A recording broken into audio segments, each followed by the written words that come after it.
Usay mo justify tas nung kaugalingon nga kita mo insakto. Bisag kita mo nanguna mga igsoon nga dapat kita may parusahan. Welcome back to Born to Praise TV channel.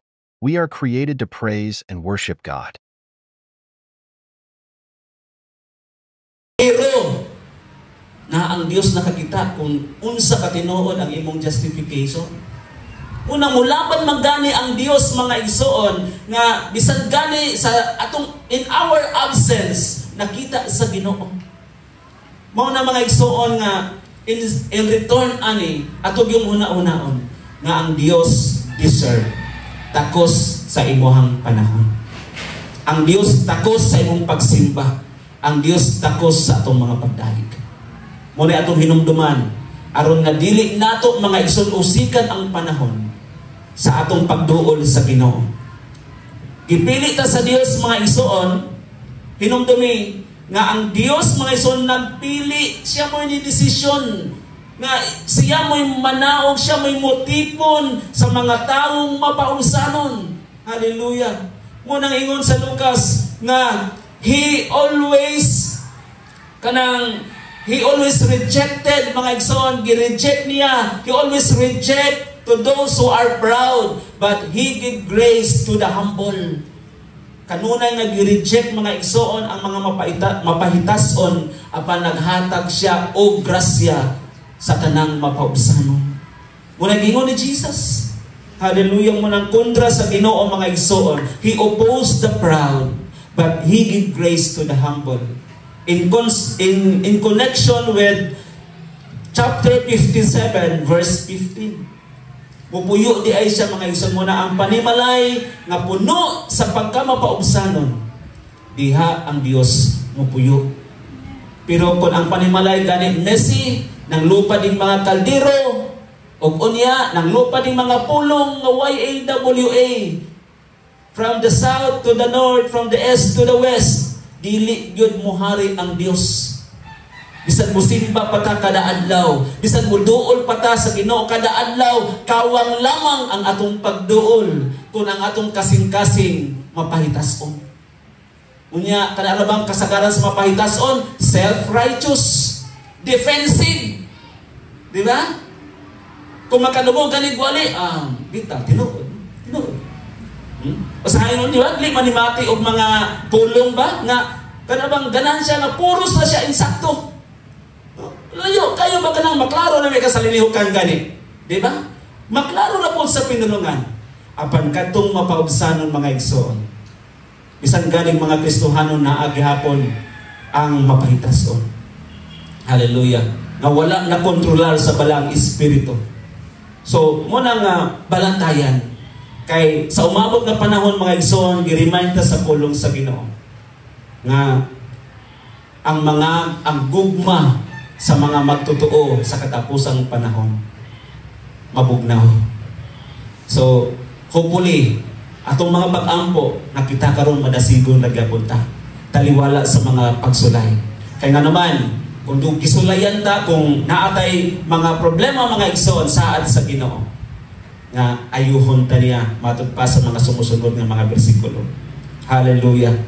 Atong hinumduman mga igsoon nga ang Dios atong kauban, He chooses to dwell with the humble. Munang ikatulo mga igsoon, no? He chooses to dwell with the humble. Hallelujah. Ato ang mahatagan na ito, example ani mga igsoon as our illustration. Atong lang taon mga igsoon, kanang ako nagtrabaho mangyud ko sa Department of Education. Nagniatay taas, no? Natay school principal or school head mga igsoon na under taniya. O unya mga igsoon, makita nato nga sa panahon mga igsoon nga dunay examination sa mga kabataan. Dunay mga hatagan ta nila og di ba mga teachers po, no? Ang mga teachers, di ba? Hatagan sa mga teachers og panahon ang mga estudyante to break. Di ba? O sama sa usa ka atleta, mga coaches, di ba? Dunay mga pag-training, close na mga pag-training, grabe pasingot yun. Pero dili tanan pasingot ra yun nga para pag-train sa ato ang physical nga body. sa atong lawas nun nga pag-training, sa atong pagpasingot, pero dunay mga panahon nga mo break na agit, tawag nga break or pahulay. So kinisang pahulay mga igsoon, mo di atong gamiton sa atong pagduol sa Ginoo, na kung atong kasing-kasing, atong huna-huna mga igsoon, disturbo na, let us pause for a while. Let us pause for a moment. Di kay trabaho lang tang trabaho, painit sa kainit sa adlaw, malipay na lamang ta kung muulan, nga muulan po, magbagulbol po ta, kaya di na ta katrabaho. Watay ka pa ingnan. Pero ang sikreto diha, let's have a break. Break sa ta. Kay kung wala pag isugo sa Ginoo nga kung Domingo mag-abot ta, magsimba ta, unsa na lang ka may tako sa kalibutan, wa na tayo kita-kita. Di naman ta ka-break. Bisan gani, pag tindog-tindog, hala, kay nag-apasta sa itong mga trabaho, kay naaydaan nga mga tinding ng mga trabaho, wa pa na ito nahuman, naana po yung bagong trabaho nga niabot. Di ba? Di ba nga ito ang mga panghuna-huna, disturbo kayo. Kung disturbo na itong mga panghuna-huna, ang atong espirituhanon, ma-influensyahan po. That's why, let's have a break. Amen? Inanang tapad, let's have a break. No? Muna ka na ubang, mag-coffee. Let's enjoy the rest of the day drinking coffee. Saan man na ito pagkapi, kaya disturbo naman na ito kasing-kasi o una-una. Munang na ang Diyos naghatag siya break. Na? Break ka na ito. Break ka na ito na itong mga uyab. Nawala na ito ikit atong breakan para nga ma-unwind ta mga igsoon. Hallelujah. Let's have a break.